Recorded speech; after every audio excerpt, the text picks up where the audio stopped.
So the plan is, it's really hard to get to the spot, so I'm going to take the canoe along the once old railroad that was turned into a road, and now it's closed, but it connects directly to the other side where I need to go. So I'm going to grab the boat, take it over the hill.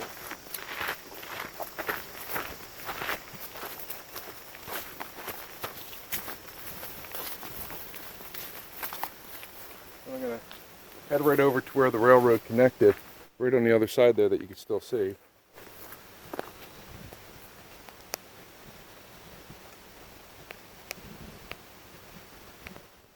And then I'll bring it back over when I'm done doing everything. And I'll give you a phone call to come pick me up or something. Should take a few hours. All right. All right. Just let me know. Cool. Let's do this. Gosh. Holy cow. Spiders. Yeah. 'Cause that's what we got around here. Anyway, trying to make my way through this brush on the other side of the lake. And let's head over there. What the heck? Oh. What the heck? What is this? Oh, I guess there was a path. Well, that would have made things a whole lot easier. Oh, well, I guess we'll just follow the path. Hi, honey. Hi, honey. Welcome back. How was your boating trip? Wait a minute. Wait. How did you get here? Well, I just drove around the lake and I parked in the parking lot over here. Come on, I'll show Parking you. lot. Hello, and welcome to Scott's Odyssey. In a 961-acre Pennsylvania state park with a 155-acre lake sits one of the largest calcining plants of the United States of America, built back in 1907. And this is where today's adventure begins. See you in a minute.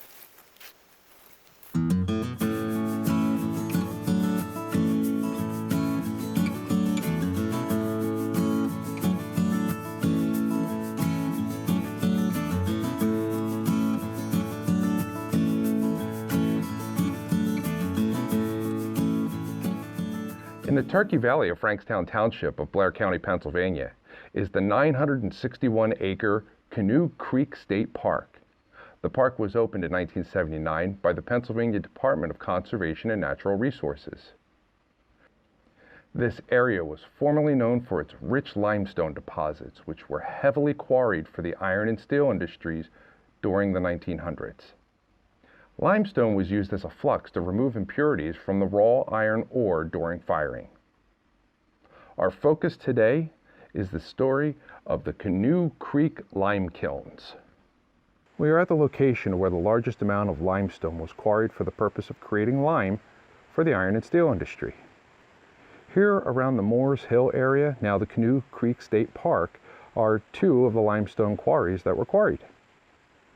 The Canoe Creek Stone Company, established in the early 1840s, was a company that owned quarries from Flowing Spring to Turkey Valley and Scotch Valley, within what was at the time called Bedford County. The Canoe Creek Stone Company was a subsidiary of the Jones and Laughlin Steel Company and operated as a limestone quarry until the 1930s, when it switched to quarrying for ballast or aggregate for concrete. In 1734, James McLenaghan from Belfast, Northern Ireland, moved to America due to religious persecution. To begin his new life, McLenaghan purchased a great deal of land in Pennsylvania. In 1794, after the U.S. had settled down from the Civil War, the McLenaghan family changed their name to McClanahan. The reason for this name change is not apparent, but it may have had something to do with the location of James McClanahan's property, which was known as Poplar Spring near Greencastle in Franklin County, and the significant events of the Whiskey Rebellion, which was a tax protest against whiskey excise tax that was eventually quelled by President George Washington, ending in that same year. In 1810, James Craig McClanahan, now a hard-working young man, traveled to western Bedford County to begin a career in the iron industry. In 1831, Hollidaysburg became the terminal point for the Allegheny Portage Railroad, the first railroad constructed through the Allegheny Mountains in central Pennsylvania. In 1835, looking for an opportunity to move into the ownership side of the iron forge business, James Craig McClanahan took on two investment partners, Evans and Devine. They formed the Bellerophon Foundry in the Gaysport neighborhood of Hollidaysburg, Pennsylvania. This was the main line and essentially the heart for all aspects of coal, limestone, coke, and iron transport throughout Pennsylvania, Virginia, and West Virginia. In 1846, Bedford County was separated into Huntingdon County, Blair County, and Bedford County. In 1848, McClanahan bought out his original partner Evans. In 1849, at the age of 21, James Craig's oldest son, John King McClanahan, known as King, joined the family business. John King McClanahan went on to become one of the most prominent businessmen of central Pennsylvania. In 1891, John King McClanahan formed the Blair Limestone Company. The Blair Limestone Company was the owner of these kilns.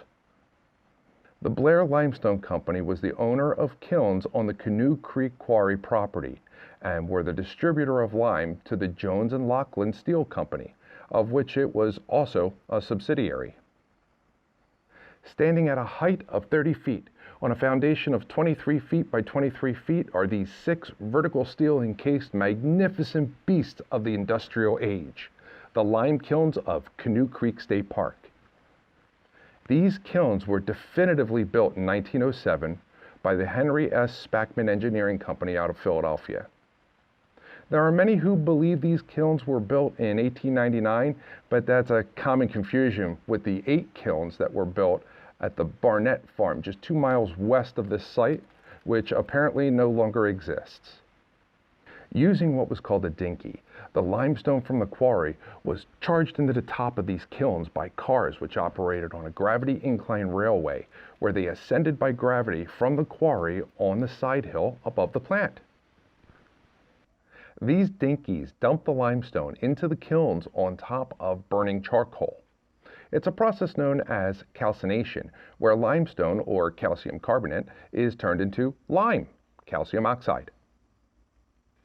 An arched hearth opening of 10 feet in height faced the raised terrace.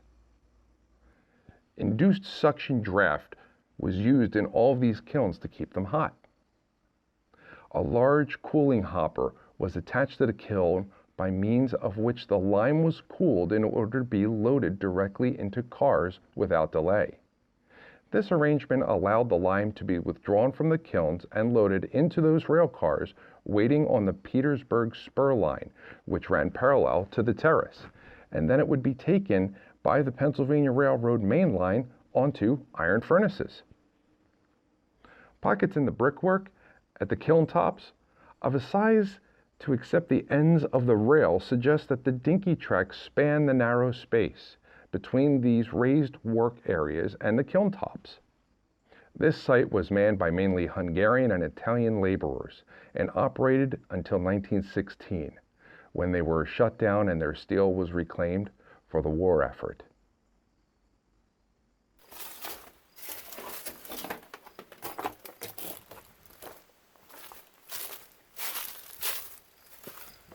Well, I hope you enjoyed the adventure of the Canoe Creek Lime Kilns. Leave comments below. Let me know what you liked or didn't like. Tell me what else you think you'd like to see. Subscribe. Tell your friends about me, your family about me. Give me a thumbs up. Interact with me. Come on my adventures.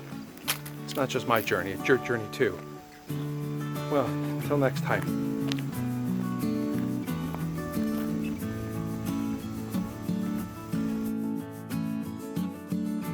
Get your spiel. I didn't listen to God. I listened to my freaking wife, and now I have to wait till the end to go all the way back, and record the most important part, the funny in the beginning. You said you wanted to go to the kilns, so I brought you to the kilns. You weren't bringing me nowhere. It's not Leslie's Odyssey. It's Scott's Odyssey. I don't know. And hello.